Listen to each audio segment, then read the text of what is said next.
দেখুন, মহিষাসুরও ব্রহ্মার বর পাওয়ার পর ভেবেছিল সে অপরাজেয় স্বর্গ মর্ত্য পাতাল সব দখল করবে, কিন্তু ফাইনালি দুর্গার হাতে তাকে পরাজিত হতে হয়েছিল এবং সেই বর বেশি দিন টেকেনি। তো সেই জায়গা থেকে দাঁড়িয়ে আমাদের রাজ্যের বিরোধী দলনেতা গত 3-4 বছর ধরে রাজশেখর মান্তা মাননীয় বিচারপতি তার দ্বারা প্রাপ্ত যে বর, সেই বরে বলিয়ান হয়ে তিনি ভেবেছিলেন তিনি যা খুশি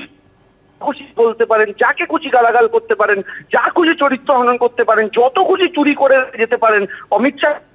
খুশি বিজেপি থেকে সিট বাঁচাতে পারেন, কিন্তু কোনো কেসই তার এগেনস্টে হবে না, কোনো এফআইআরই তার এগেনস্টে হবে না, কোনো তদন্তই তার এগেনস্টে হবে না, কারণ তিনি বরে বলিয়ান হয়ে আছেন। কিন্তু ফাইনালি কোনো কিছুই যে বেশি দিন টেকে না, তার যে শক্তিতে বলিয়ান হয়ে এতদিন ধরে লাফালাফি ব্যাঙের মতো এদিক থেকে ওদিক ওদিক থেকে ওদিক, আর সেই শক্তি খর্ব হলো, এবং এটাই তো ন্যাচারাল জাস্টিস হওয়া উচিত। মানিকতলা থানায় শুভেন্দু অধিকারীর নামে একটি এফআইআর হয়েছিল এবং সেই এফআইআরে বলা হয়েছিল যে শুভেন্দু অধিকারী তিনি যখন মন্ত্রী ছিলেন সেই সময় তিনি সরকারি চাকরি পাইয়ে দেওয়ার নাম করে প্রতারণা করেছেন। এই ধরনের একটি মামলা মানিকতলা থানায় হয় এবং সেই মামলা ছাড়াও আরও মোট 4টি মামলার ক্ষেত্রে শুভেন্দু অধিকারীর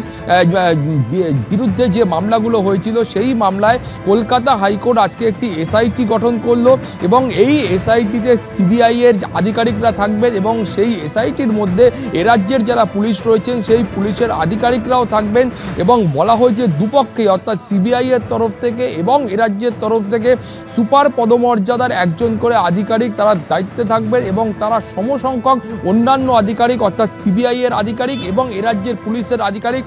তাদেরকে তারা নিয়োগ করবেন এবং এই 4টি মামলার যে ইনভেস্টিগেশন রয়েছে সেই ইনভেস্টিগেশন চলবে। কিন্তু মূল যেটা শুভেন্দু অধিকারীর আইনজীবীদের বক্তব্য ছিল যে কলকাতা হাইকোর্টের তরফ থেকেই কিন্তু এই রক্ষা কবচ দেওয়া হয়েছিল এবং সেই রক্ষা কবচ 2022 সাল থেকে এখনো পর্যন্ত কলকাতা হাইকোর্টে বহাল রয়েছে। এর মাঝখানে একাধিকবার এই মামলা সুপ্রিম কোর্ট পর্যন্ত গেছে এবং সেখানেও কিন্তু এই মামলার ক্ষেত্রে সেই ধরনের কোনো হস্তক্ষেপ করা হয়নি বা রক্ষা কবচ প্রত্যাহারের মতো কোনো ঘটনাও ঘটেনি। অতএব আজকে যখন এই রক্ষা কবচ হঠাৎ করে প্রত্যাহার করা হচ্ছে তাহলে কিছুটা অন্তর্বর্তীকালীন সময় দেওয়া হোক, সেই সময়ের মধ্যে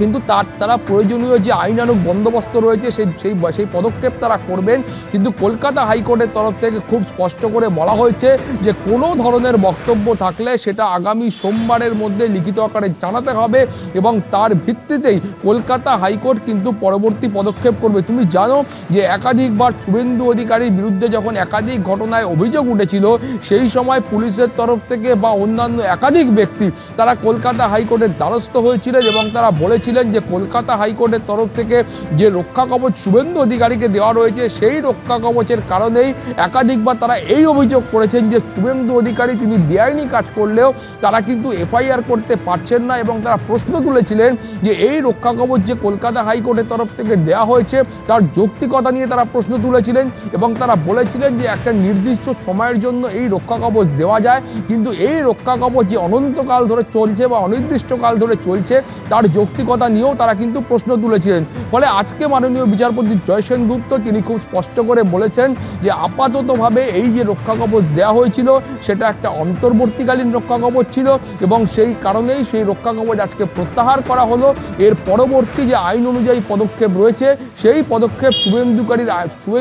অধিকারীর যারা আইনজীবী রয়েছেন সেই আইনজীবীরা গ্রহণ করতে পারবেন। কুসুমিতা, একেবারেই সৌভিক তুমি আমাদের সঙ্গে থাকো। আর ইতিমধ্যেই যেমনটা জানা যাচ্ছে যে 2022 সালের 8ই ডিসেম্বর থেকে যে রক্ষা কবচ পেয়েছিলেন বিরোধী দলনেতা শুভেন্দু অধিকারী, মাননীয় বিচারপতি রাজশেখর মান্থার নির্দেশে সেই রক্ষা কবচ প্রত্যাহার করে নিলেন বিচারপতি জয় সেনগুপ্ত। একটি অন্তর্বর্তী ব্যবস্থা ছিল, যা অন্তর্বর্তী নির্দেশ ছিল যা অনন্তকাল চলতে পারে না, এমনটাই বিচারপতির মন্তব্য।